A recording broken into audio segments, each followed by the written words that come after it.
ابتدا ہے رب جلیل کے بابرکت نام سے جو دلوں کے بھید خوب جانتا ہے۔ دیکھتی آنکھوں سنتے کانوں صابری میاں کا سلام پہنچے۔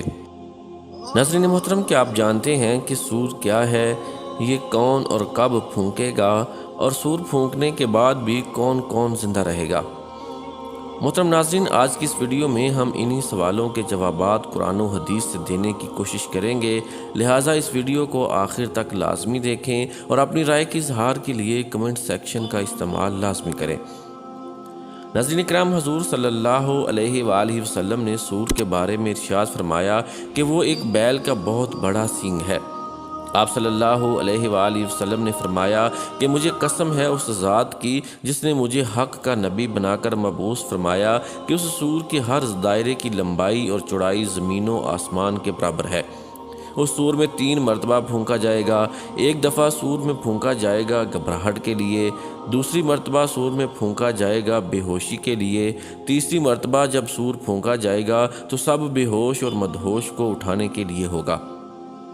جب اللہ تعالیٰ پہلی مرتبہ حضرت اسرافیل علیہ السلام کو سور پھونکنے کا حکم کریں گے تو جتنے لوگ زمین و آسمان میں ہوں گے سب کے سب گھبرا جائیں گے، جیسا کہ اللہ تعالیٰ نے فرمایا وَيَوْمَ يُنْفَخُ فِي الصُّورِ فَفَزِعَ مَنْ فِي السَّمَاوَاتِ وَمَنْ فِي الْأَرْضِ، اور اس دن کے جب سور میں پھونکا جائے گا تو جو کچھ زمین و آسمان میں ہے سب پریشان ہو جائیں گے، یعنی جو کچھ آسمانوں اور زمینوں میں ہے ہر ایک خوف کی وجہ سے مدد طلب کرے گا۔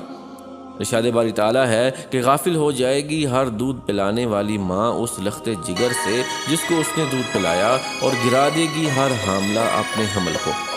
ناظرین محترم، جب سور پھونکا جائے گا تو سب بچے بوڑھے ہو جائیں گے، بس جب تک اللہ تعالیٰ کی طرف سے حضرت اسرافیل علیہ السلام کو سور پھونکنے کا حکم ملے گا۔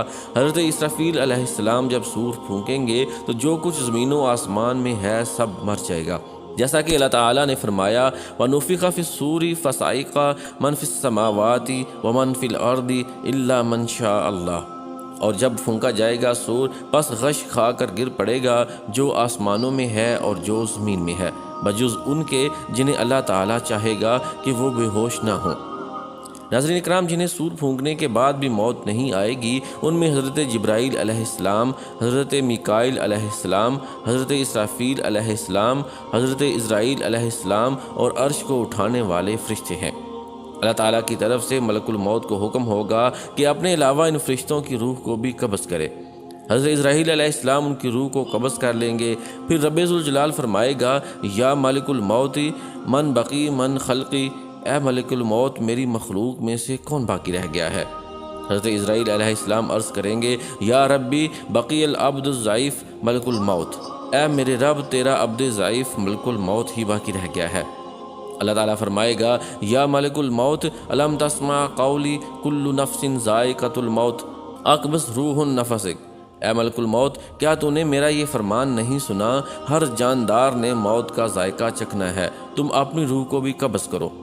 حضرت اسرائیل علیہ السلام جنت اور دوزخ کے درمیان ایک جگہ ہے، وہاں آ جائیں گے اور اپنی روح کو نکال لیں گے، ایسی دردناک چیخ بھریں گے کہ اگر اس وقت مخلوق زندہ ہوتی تو ساری کی ساری مخلوق اس چیخ کی وجہ سے مر جاتی۔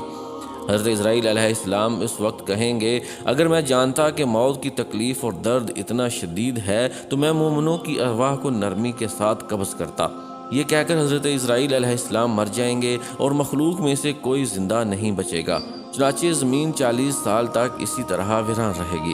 جب ہر چیز فنا ہو جائے گی تو اللہ تعالیٰ فرمائے گا کہاں ہیں بادشاہوں کے بیٹے، کہاں ہیں تکبر کرنے والے، اور کہاں ہیں وہ لوگ جو میرا رزق کھاتے تھے اور عبادت میرے علاوہ دوسروں کی کرتے تھے؟ اللہ تعالیٰ فرمائے گا لمن الملک اليوم، آج کس کی بادشاہی ہے؟ اس وقت کوئی ایک بھی نہیں ہوگا جو جواب دے گا۔ اللہ تعالیٰ اپنے آپ کو خود ہی جواب دیتے ہوئے فرمائے گا اللہ الواحد القہار، آج بادشاہت کسی کی نہیں، صرف اللہ کی ہے جو واحد اور قہار ہے۔ اللہ رب العزت سے دعا ہے کہ وہ ہمیں اپنی آخرت کی تیاری کرنے کی توفیق عطا فرمائے، آمین ثم آمین یا رب العالمین۔